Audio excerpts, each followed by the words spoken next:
Nesta aula, nós vamos compreender os mecanismos fisiológicos envolvidos na contração do músculo esquelético. Este músculo ele é revestido por uma membrana denominada fáscia e formado por um conjunto de fascículos. Este fascículo, por sua vez, é formado por um conjunto de fibras musculares. As fibras musculares são formadas por um conjunto de miofibrilas. As miofibrilas são responsáveis pela contração do músculo esquelético e são formadas por filamentos grossos, que são os filamentos de miosina, e por filamentos finos. Os filamentos finos são actina, troponina e tropomiosina. A fibra muscular ela é revestida por uma membrana plasmática. Essa membrana plasmática ela recebe o nome de sarcolema. Abaixo do sarcolema e acima das fibras musculares, nós temos o retículo sarcoplasmático. O retículo sarcoplasmático representa o reservatório de cálcio do músculo esquelético. Nesta figura, nós também podemos visualizar o axônio de um neurônio motor. O neurônio motor que inerva as fibras contráteis é chamado de motoneurônio alfa. Aqui nós temos uma outra representação da fibra muscular. Temos o sarcolema, membrana plasmática que reveste a fibra muscular. Abaixo do sarcolema temos o retículo sarcoplasmático, que representa o reservatório de cálcio. Abaixo do retículo sarcoplasmático nós temos as fibras musculares.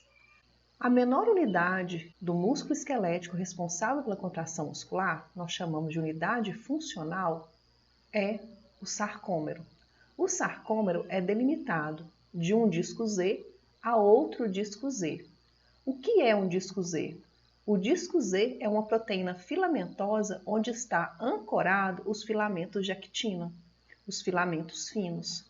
Aqui nós temos a representação do filamento fino. O filamento fino ele é formado pela actina, pela tropomiosina e pela troponina. Também está ancorada o filamento de titina, que além de estar fixado no disco Z, está fixado na miosina. Desta forma, o filamento de titina dá sustentação para os filamentos grossos, os filamentos de miosina, que nós temos a representação do filamento grosso, do filamento de miosina. O sarcolema, ele sofre uma invaginação para o interior da fibra muscular e depois retorna à superfície. Essa estrutura formada pela invaginação do sarcolema é denominada túbulo T. O túbulo T está em contato com duas cisternas de retículo sarcoplasmático. Portanto, essas três unidades são denominadas tríade. A tríade é formada pelo túbulo T e duas cisternas do retículo sarcoplasmático. A miosina, o filamento grosso, é formado por duas cadeias pesadas e duas cadeias leves. As cadeias leves são denominadas cabeça da miosina e possuem uma característica importante. A cabeça da miosina é capaz de hidrolisar a molécula de adenosina trifosfato, gerando adenosina difosfato e fosfato inorgânico, ou seja, gerando energia para a contração muscular. Dessa forma, a cabeça da miosina possui atividade enzimática. O filamento fino da fibra é formado pelo filamento de actina, pela tropomiosina e pela troponina. A troponina possui três sítios. Possui o sítio C, que representa o sítio onde o cálcio vai se ligar, o sítio T, que representa o sítio que fixa a troponina ao filamento de tropomiosina, e possui o sítio I. Durante a contração muscular, a cabeça da miosina será responsável pela hidrólise da molécula de adenosina trifosfato, gerando força suficiente para promover o seu deslizamento sobre o filamento de actina. Dessa forma, acontece o encurtamento do sarcômero. O encurtamento do sarcômero é um evento mecânico. Todo evento mecânico no nosso organismo é precedido de um evento elétrico.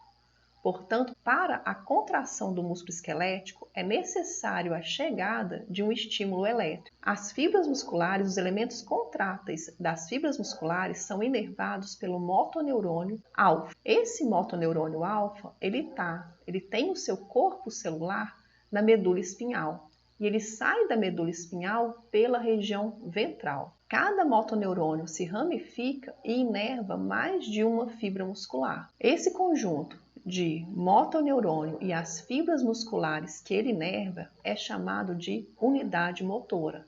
Nessa figura, nós temos representação de 3 unidades motoras, as vermelhas, as azuis e as roxas. Se apenas uma unidade motora é estimulada, eu terei contração de um número pequeno de fibras, portanto, a geração de pouca força. Se o maior número de unidades motoras são recrutadas, eu sou capaz de gerar uma força maior, porque eu terei um maior número de fibras musculares sendo estimuladas. Um motoneurônio inerva quantas fibras musculares? No nosso organismo, nós temos motoneurônios que inervam um pequeno número de fibras musculares, como, por exemplo, a inervação de músculos do nosso globo ocular, mas também temos motoneurônios que inervam até 2.000 fibras. É o caso da inervação do gastrocnêmico. Se o motoneurônio inerva um grande número de fibras, esse motoneurônio é capaz de gerar uma grande contração e geralmente ele está envolvido em atividades mais grosseiras. Se eu estou caminhando, eu necessito da contração de um determinado número de fibras do gastrocnêmico. Mas se eu decido dar um salto, eu necessitarei de uma geração de força maior. Consequentemente, em um salto, eu terei um maior número de unidades motoras sendo recrutadas. Quando um motoneurônio inerva um pequeno número de fibras, o recrutamento de uma segunda unidade motora contribuirá para pequeno aumento de força, mas ele vai ser essencial para o ajuste do movimento. Esta diferença entre o número de fibras musculares que um motoneurônio inerva é importante para os tipos de movimentos. O motoneurônio que inerva pequeno número de fibras permite a realização de ajustes finos de movimento. Quando o motoneurônio inerva um grande número de fibras musculares, isso permitirá a realização de movimentos mais grosseiros que necessitam da geração de uma força maior. Essa figura também mostra o corpo celular do motoneurônio na medula espinhal. Esse motoneurônio sai da medula espinhal pela região ventral, ele inerva uma fibra contrátil, portanto ele é um motoneurônio alfa, e ele faz parte do sistema nervoso somático. O encontro do motoneurônio com a fibra muscular é denominado junção neuromuscular. Na junção neuromuscular, nós temos a região terminal do axônio, temos o sarcolema, a membrana que reveste a fibra muscular. A contração muscular, ela depende dessa comunicação entre o motoneurônio alfa e a membrana muscular, um processo que envolve liberação de neurotransmissor. Aqui nós podemos visualizar as vesículas que contêm no seu interior o neurotransmissor. Como essa comunicação entre esses dois tipos celulares envolve a liberação de neurotransmissor, nós temos uma sinapse química. O neurotransmissor será liberado pela membrana do axônio. Essa membrana recebe a denominação de membrana pré-sináptica. O neurotransmissor será liberado no espaço entre as duas membranas. Esse espaço é denominado fenda sináptica. O neurotransmissor, por sua vez, vai se ligar em um receptor localizado na membrana pós-sináptica. No nosso caso, nós estamos tratando da contração muscular, a membrana pós-sináptica será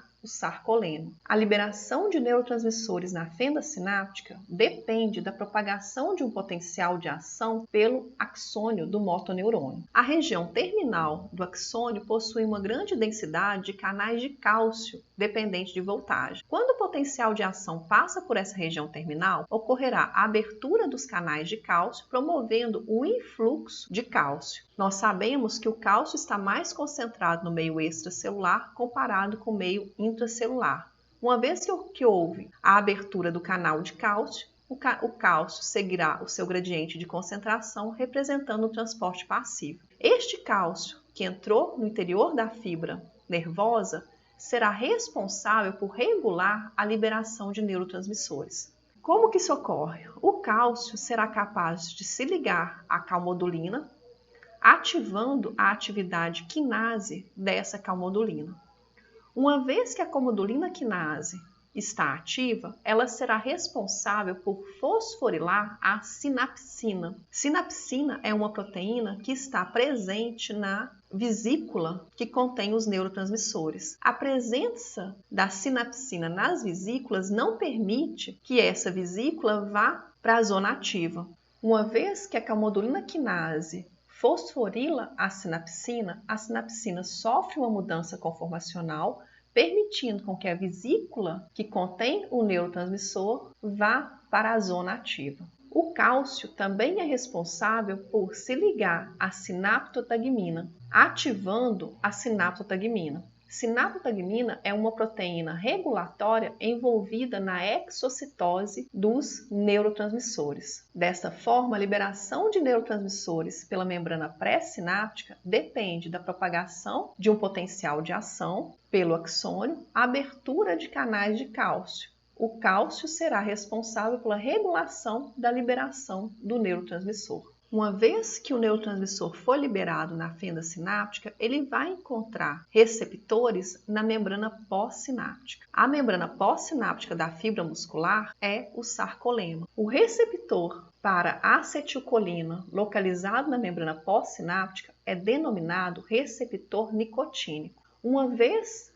que a acetilcolina se liga no receptor nicotínico, o receptor nicotínico é um canal iônico ativado por ligante. Ocorrerá mudança conformacional desse canal iônico, abertura do canal iônico. Este canal iônico permitirá o influxo de sódio, o influxo de cálcio e o efluxo de potássio. Entre esses três íons, o íon que é mais permeável a este canal iônico é o sódio. Portanto, o meio intracelular ficará carregado positivamente, gerando um potencial graduado. O potencial graduado que ocorre na fibra muscular é chamado potencial de placa motora. A alteração do potencial de membrana do sarcolema será capaz de estimular os canais de sódio voltagem dependente, dando início à geração de um potencial de ação pela fibra muscular e a sua propagação. O potencial de ação se propagará pelo sarcolema e pelo túbulo T, que representa uma invaginação do sarcolema. O túbulo T possui uma proteína voltagem dependente, denominada receptor de hidropiridina. Este receptor de hidropiridina, ele faz contato com um canal de cálcio do retículo sarcoplasmático. Este canal de cálcio é denominado receptor de rianodina. A partir do momento que o potencial de ação se propaga pelo túbulo T, o receptor de dihidropiridina sofrerá uma mudança conformacional, porque ele é voltagem dependente, promovendo a abertura do receptor de rianodina. A abertura do receptor de rianodina permitirá um transporte passivo de cálcio. O cálcio está mais concentrado no interior do retículo sarcoplasmático comparado com o sarcoplasma. Então, dessa forma, ocorrerá a liberação de cálcio no líquido que banha as miofibrilas. Esse cálcio é essencial para o início da contração muscular, porque ele vai ser capaz de se ligar no sítio C da troponina, iniciando o ciclo de contração, relaxamento. Cada impulso nervoso que chega na fibra muscular induz a geração de um potencial de placa motora 3 vezes maior ao necessário para produzir a abertura dos canais de sódio, dependente de voltagem, portanto necessário para a propagação do potencial de ação pela fibra muscular. Isto representa um fator de segurança, pois garante que haverá contração muscular cada vez que houver liberação de acetilcolina na fenda sináptica. O potencial de placa motora, ele depende da interação da acetilcolina com seu receptor. Os receptores capazes de reconhecer a acetilcolina são denominados receptores colinérgicos. Existem 2 tipos de receptores colinérgicos. Um deles é o receptor nicotínico, que é o receptor presente na fibra muscular. que pertence à classe de receptores ionotrópicos. Por quê? Uma vez que a acetilcolina se interagiu com o receptor nicotínico, ocorrerá a abertura do canal iônico e imediatamente ocorrerá fluxo de íons pelo receptor. A ligação continuada da acetilcolina com o receptor nicotínico acaba dessensibilizando o receptor nicotínico e ele se fecha. Posteriormente, a acetilcolina vai se desligar do receptor nicotínico, voltando o receptor nicotínico para a situação de repouso, e esta acetilcolina será degradada. A acetilcolinesterase está presente na membrana pós-sináptica, ou seja, está presente no sarcolema, mas com seu sítio ativo voltado para a fenda sináptica. Dessa forma, ela será responsável pela degradação da acetilcolina, convertendo a acetilcolina em colina e acetato. A colina será posteriormente recaptada pela membrana pré-sináptica, pela membrana do neurônio, e sendo utilizada para a síntese de uma outra molécula de acetilcolina. O neurônio, ele possui a maquinaria necessária para a síntese de neurotransmissores. Ele possui a enzima denominada colina-acetiltransferase, que é responsável por transferir um grupamento de acetil para a molécula de colina, levando, portanto, à síntese da acetilcolina. Recapitulando, nós temos que houve a propagação de um potencial de ação pelo axônio. A chegada desse potencial de ação na região terminal promoveu o influxo de cálcio para o meio intracelular. Esse cálcio regulou a liberação de neurotransmissor pela fenda sináptica. Este neurotransmissor é a acetilcolina, que irá interagir com o receptor nicotínico. A abertura do canal iônico promove o influxo de íons carregados positivamente para o meio intracelular, levando à geração de um potencial de placa motora. O potencial de placa motora gerado é suficiente para promover a estimulação dos canais de sódio voltagem dependente, levando à geração de um potencial de ação no sarcolema. Este potencial de ação também se propaga pelo túbulo T, levando à mudança conformacional do receptor de diidopiridina. Essa mudança conformacional, por sua vez, promoverá a abertura do receptor de rianodina, permitindo a liberação de cálcio, o aumento da concentração de cálcio no sarcoplasma. Este cálcio, por sua vez, será responsável por iniciar os eventos da contração muscular. Durante o repouso, a cabeça da miosina não pode interagir com os filamentos de actina devido ao impedimento espacial causado pela tropomiosina. A liberação de cálcio pelo retículo sarcoplasmático aumenta a concentração de cálcio no sarcoplasma, permitindo que esse cálcio se ligue ao sítio C da troponina. A ligação do cálcio com a troponina promove uma mudança conformacional da tropomiosina, arrastando a tropomiosina, permitindo agora que a cabeça da miosina interaja com o filamento de actina. A interação da cabeça da miosina com o filamento de actina irá estimular a atividade enzimática da cabeça da miosina. A interação da cabeça da miosina com o filamento de actina é denominado ponte cruzado. Uma vez que a cabeça da miosina interagiu com a actina, a atividade enzimática da cabeça da miosina será estimulada e ela será capaz de converter adenosina trifosfato em adenosina difosfato mais fosfato inorgânico, gerando assim energia suficiente para o deslizamento do filamento de miosina sobre o filamento de actina. Após a hidrólise da molécula de adenosina trifosfato, os produtos gerados serão liberados. A liberação da molécula de fosfato inorgânico e adenosina difosfato promove mudança no ângulo da cabeça da miosina. O ângulo que era de 90 graus inicialmente passa a ser um ângulo de 45 graus. Este é o momento do arraste do filamento de actina pelo filamento de miosina. A cabeça da miosina continuará ligada a essa actina enquanto o sítio enzimático estiver vazio. A interação de outra molécula de adenosina trifosfato ao sítio catalítico permite que a cabeça da miosina se desligue dessa actina e volte novamente a formar um ângulo de 90 graus e interaja com outra molécula de actina. Esse processo vai continuar acontecendo sucessivamente enquanto a concentração de cálcio estiver alta no sarcoplasma. No entanto, no retículo sarcoplasmático existe uma bomba de cálcio, que é responsável por retornar com cálcio para o interior do retículo sarcoplasmático. Quando o cálcio retorna para o interior do retículo sarcoplasmático, os elementos contráteis da fibra muscular voltarão para a situação de repouso, ou seja, ocorrerá o relaxamento da fibra muscular. Aqui nós temos uma representação dos locais ativos, que são os pontos que a cabeça da miosina interage com o filamento de actina, formando as pontes cruzadas. A formação das pontes cruzadas de forma contínua será responsável pelo arraste do filamento de actina, culminando com o encurtamento do sarcômero. Eu espero que tenha ficado claro que a contração muscular depende da propagação de um potencial de ação pelo motoneurônio e da propagação de um potencial de ação pela fibra muscular, uma vez que é a propagação do potencial de ação responsável pela liberação de cálcio. Dessa forma, nós temos um acoplamento entre excitação e contração.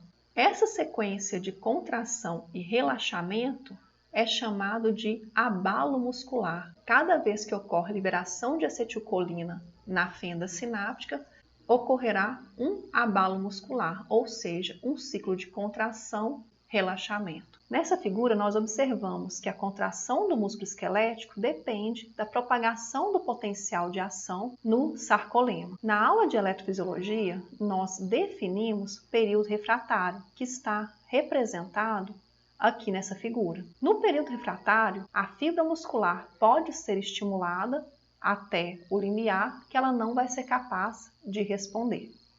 O que ocorre se essa fibra muscular for estimulada no tempo 60 milissegundos? Ela será capaz de responder? Sim, ela será capaz de responder, porque 60 milissegundos está fora do período refratário. E o que acontecerá com a contração?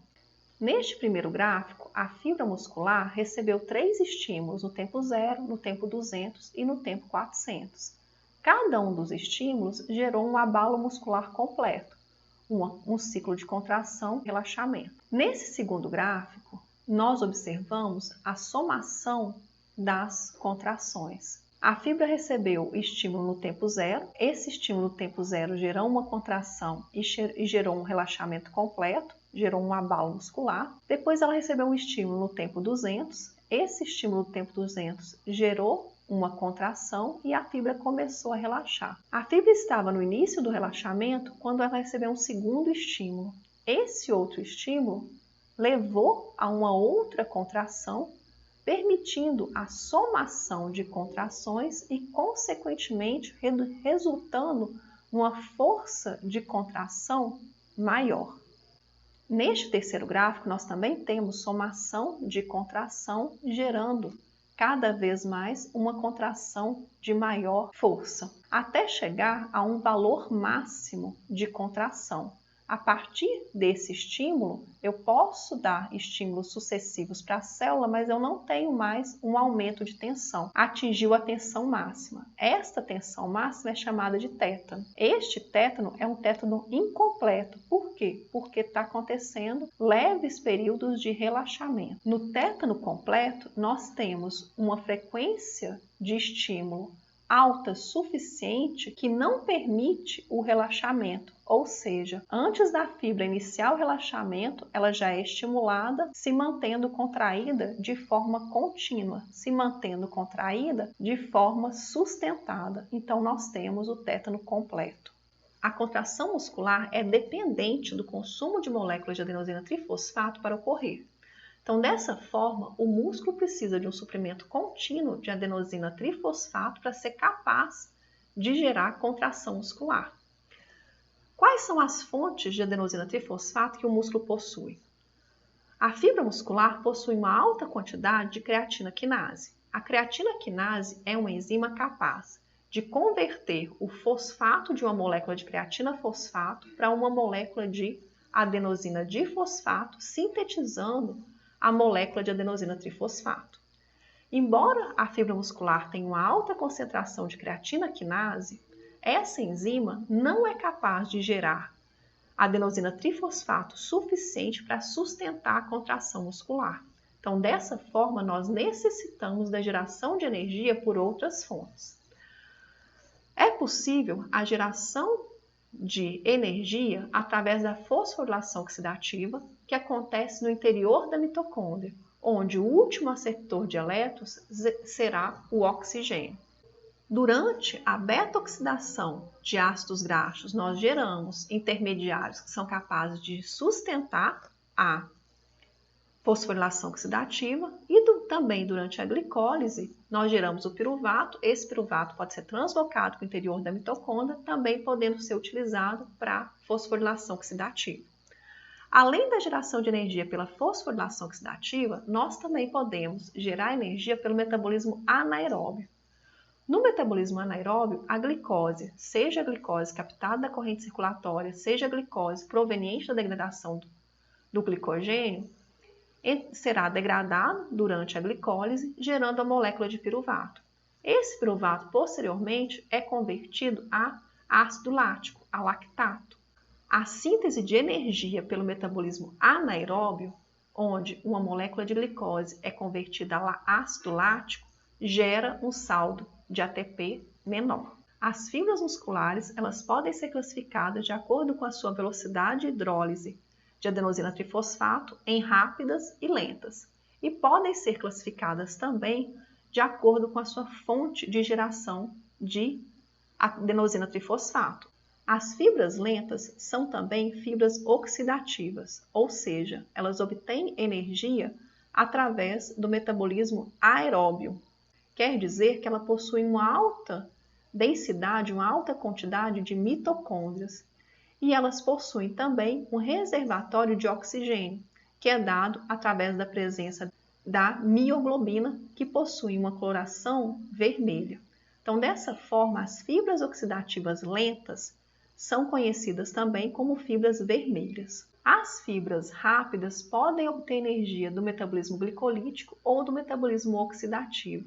Aquelas fibras glicolíticas rápidas possuem uma baixa densidade de mitocôndria e não possuem reservatório de oxigênio, não possuem mioglobina, portanto, elas são denominadas fibras brancas. Nós também possuímos fibras rápidas que possuem uma alta capacidade oxidativa e uma intermediária capacidade glicolítica. Essas fibras são chamadas de fibra oxidativa glicolítica rápida. Observe que as fibras oxidativas lentas possuem um diâmetro menor comparado com as fibras glicolíticas rápidas. Isso quer dizer que as fibras glicolíticas rápidas, elas possuem um maior número de filamentos. Consequentemente, elas são capazes de gerar uma maior força de contração comparado com a fibra oxidativa lenta. As fibras oxidativas lentas são as mais utilizadas. São utilizadas, por exemplo, para manutenção de postura. Enquanto a fibra glicolítica rápida, ela é menos utilizada. Ela é utilizada normalmente em movimentos finos e rápidos. Essa tabela permite fazer uma comparação entre os três tipos de músculos. Observe que os músculos oxidativos lentos são utilizados para manutenção de postura, enquanto as fibras glicolíticas rápidas são utilizados em movimentos mais finos e rápidos. Nossas referências, nossos objetivos detalhados e, mais uma vez, o nosso muito obrigada.